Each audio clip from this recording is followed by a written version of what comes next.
Today, our topic is Q value calculation for limited quantities.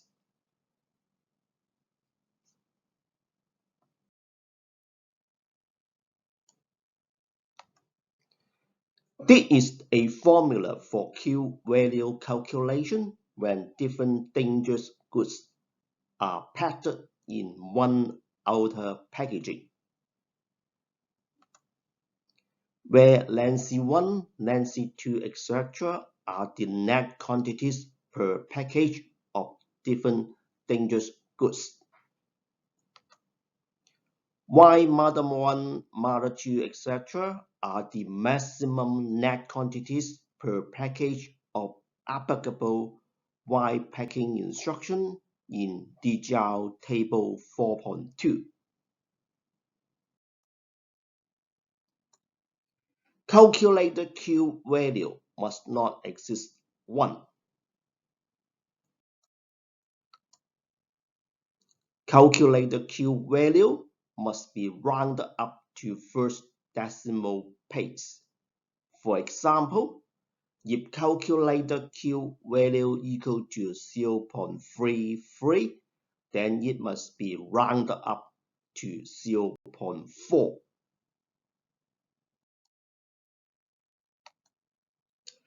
Rounded up Q value must be entered on the shipper declaration.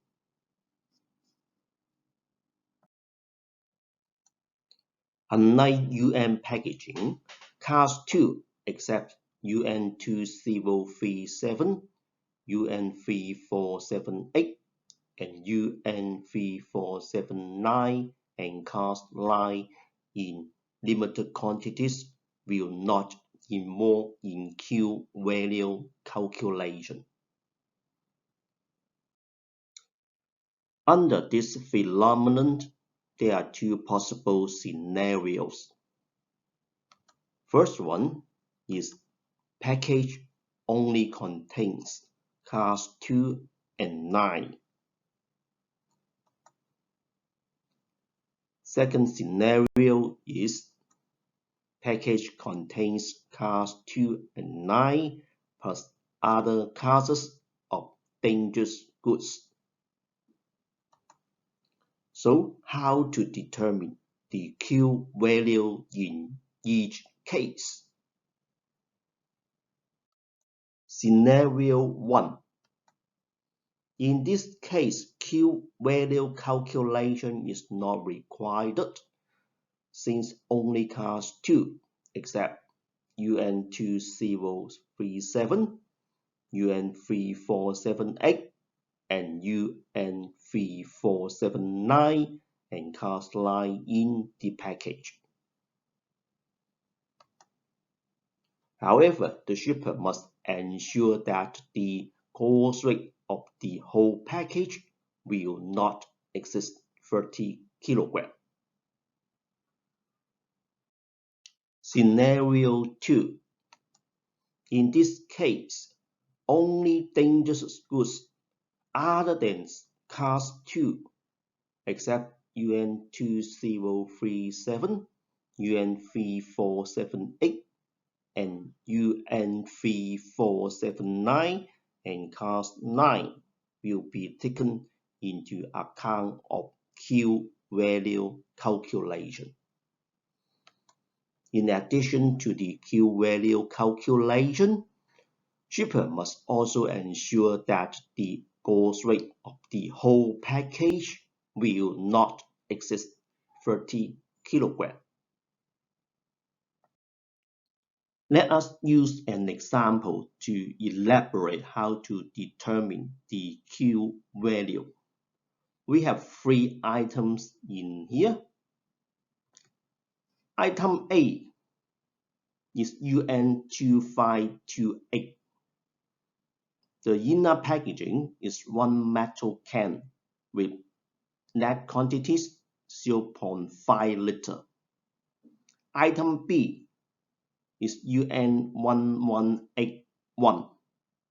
Inner packagings are 3 plastic bottles with net quantities 0.1 liter each item C is UN1950. Inner packaging is one metal can with net quantity 0.5 kg. These three items are packed in one single outer packaging. Assume DGL 2.7.5.6 are fulfilled.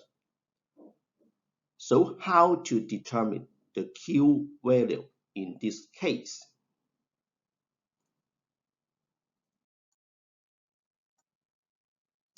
Amongst items A, B, and C, item C, UN1950, belongs to class 2, and therefore it will not be involved in Q value calculations.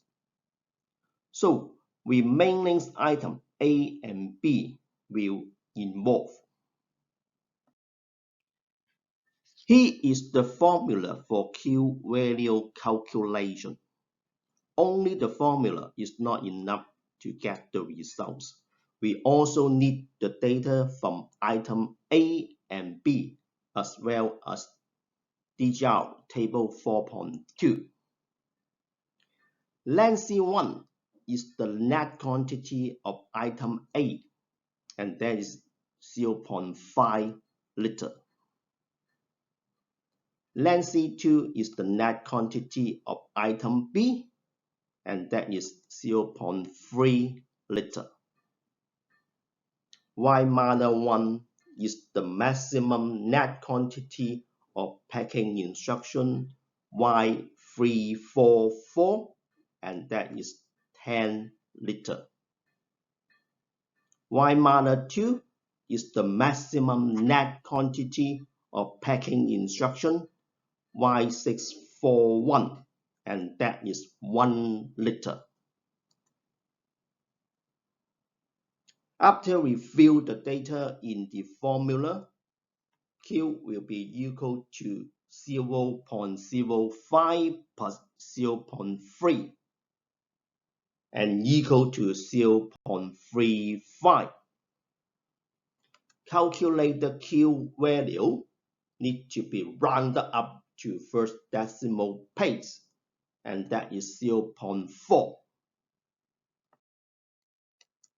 Don't forget to enter the rounded up Q value on the shipper declaration. Note: in addition to class 2, except UN2037, UN3478, and UN3479 and class 9, dry ice is also not required in Q value calculation.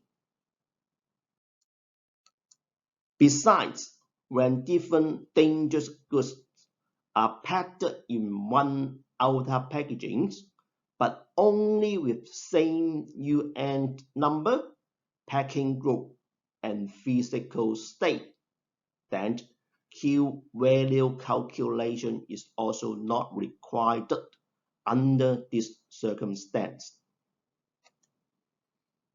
However, shipper must ensure that total net quantity in the package must not exceed maximum net quantity mentioned in column H of DGL table 4.2. If you like my channel, please subscribe. Thank you for your watching.